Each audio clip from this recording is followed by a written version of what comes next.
అదే నమస్కారం. రావణ్కు bail, నాగార్జునకు no bail. ఏంటిది? సెక్షన్ 352, సెక్షన్ 353 ఇద్దరి మీద నమోదు, సేమ్ సెక్షన్లు. ఇంకా జోసెఫ్ మీద, ప్రశ్న జోసెఫ్ మీద ఐటీ సెక్షన్ కూడా నమోదైంది, ఇన్ఫ్రాస్ట్రక్చర్ టెక్నాలజీ యాక్ట్ కూడా నమోదైంది. బట్ 4 పోలీస్ స్టేషన్లో కేసులు పెడితే 4 చోట్ల కూడా 4 బెయిల్స్ వచ్చేసాయి. ఏ రోజుకి ఆ రోజు బెయిల్ వచ్చింది. చివరికి అన్లాఫుల్ యాక్టివిటీస్ ప్రివెన్షన్ యాక్ట్ పెడితే అప్పుడు ఉప చట్టం కింద బెయిల్ రాలి, అప్పుడు రిమాండ్ విధించారు. అవే సెక్షన్స్ నాగార్జున మీద పెట్టారు, వైసీపీ అధికార ప్రతినిధి ఎవరు. అతనికి నాంపల్లి కోర్టులో బెయిల్ ఇవ్వకపోగా 14 రోజులు రిమాండ్ విధించారు. ఏంటిది అని చెప్పి నేను చెక్ చేసినప్పుడు నాకు బొబ్బిలిపులి సినిమా గుర్తొచ్చింది. అదే చట్టం, కానీ కోర్టుకు తీర్పు వేరు. కారణం, జడ్జిలు మారుతూ ఉంటారు, కోర్టులు మారుతూ ఉంటాయి, వాదించే లాయర్లు సేమే ఉంటారు, చట్టాలు సేమే ఉంటాయి, నువ్వు చేసిన పని సేమే. కానీ కోర్టుకి తీర్పు మారిద్ది, జడ్జికి తీర్పు మారిద్ది.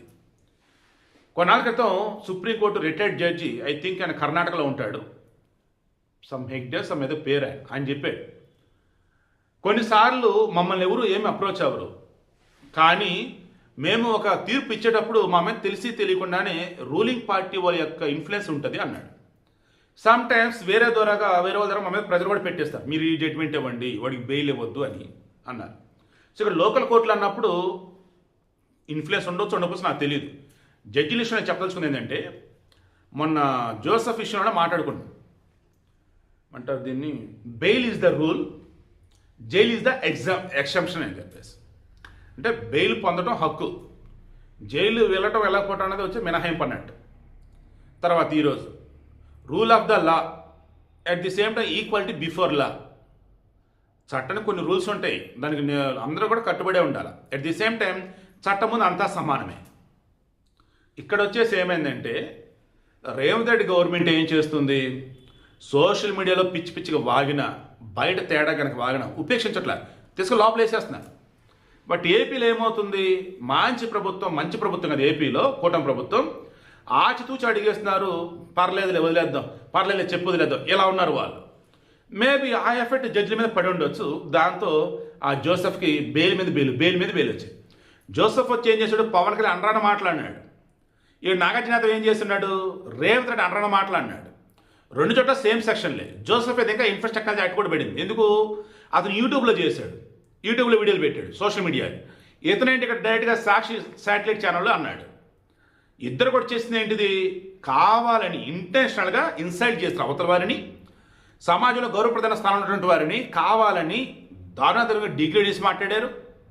అండ్ ఓ రకంగా సమాజ విభేదాలు తీసుకొచ్చే విధంగా, వేరే వాళ్ళకి రాజకీయ లబ్ధి కలిగించే విధంగా చాలా తేడాగా బిహేవ్ చేశారు. ఇద్దరు కూడా సేమ్ సెక్షన్లో కేసులు పడ్డాయి. జోసెఫ్ మీద ఒక సెక్షన్ ఎక్కువే ఉంది, ఆయన సరే అతనికి బెయిల్ వచ్చింది.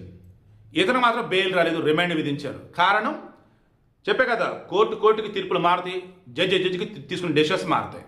యాజ్ పర్ సుప్రీంకోర్టు 7 సంవత్సరాల లోపు కనుక ఆ సెక్షన్లో కనుక ఉన్నట్టయితే, 7 సంవత్సరాల లోపు జైలు శిక్ష పడే విధంగా సెక్షన్లో కనుక ఉంటే బెయిల్ ఇవ్వండి అన్నారు. అలా అని చెప్పేసి బెయిల్ మ్యాండేట్ అని చెప్పలా, డిపెండ్స్ అపాన్ ద జడ్జెస్ అని చెప్పారు. అండ్ కేసు అని కూడా చెప్పారు, ఆ పర్సన్ కూడా చెప్పారు. ఓ రకంగా పదే అదే విమర్శలు చేసిన వాళ్ళకి బెయిల్ ఇవ్వకూడదు. ఈ నాగార్జున వచ్చేసి నాకు తెలిసి ఫస్ట్ టైం చేయడం రేవంత్ రెడ్డి గారి మీద, ఫస్ట్ టైం లోపల వేసి అవతల పడేసి, ఎందుకంటే అంత దారుణంగా మాట్లాడాడు. అతను జోసెఫ్ వచ్చేసి పవన్ కళ్యాణ్ మీద, హిందూ దేవుడి మీద బోల్డెన్ సార్లు అన్నాడు. బట్ అతనికి బెయిల్ వచ్చింది. నేను మొన్న మీకు బాగా గుర్తుంటే చెక్ చేసుకోండి, ఇదే క్యాటలిస్ట్ ఎస్పీ ఛానల్ అని చెప్పారు. ఏపీలో ఉన్న జడ్జిలు నిజంగా గొప్ప మానవత్వం ఉన్నటువంటి వాళ్ళు, చాలా మంచి వాళ్ళు, అందుకే ఇతనికి బెయిల్ వచ్చిందని కూడా చెప్పారు. ఇప్పుడు తెలంగాణలో ఏంటి, రేవంత్ రెడ్డి ఎలాగైతే స్ట్రిక్ట్గా ఉన్నాడో, గట్టిగా ఉన్నాడో, అగ్రెసివ్గా ముందుకు వెళ్తున్నారో, వీళ్ళు కూడా ఒక్కసారైనా 2 సార్లు అయినా సరే ఛాన్స్ ఇవ్వద్దు ఇటువంటి వాళ్ళని. ముఖ్యమంత్రి పట్టుకొని ఆ రకంగా మాట్లాడతాడా, వాడు వీడు అద్దని ఇదని అంటూ అని చెప్పేసి రిమాండ్ విధించి పడేశారు. సో యథా రాజా తథా ప్రజలు అంటూ ఉంటారు. అట్ ది సేమ్ టైం పాలకుడు ఎవరైతే ఉన్నారో ఆయనకు తగ్గట్టుగానే వ్యవస్థలన్నీ పనిచేస్తుంది. కానీ న్యాయ వ్యవస్థ అన్నప్పుడు స్వతంత్ర వ్యవస్థ అది. బట్ తెలిసి తెలియకుండా వాళ్ళ మీద గురించి ఇంపాక్ట్ ఉంటుంది. బట్ చట్టాన్ని ఖచ్చితంగా ఫాలో అవుతారు. యాజ్ పర్ చట్టమే వాళ్ళు ఏదైనా సరే స్టెప్స్ తీసుకుంటారు, డెసిషన్స్ తీసుకుంటారు. సో అది విషయం.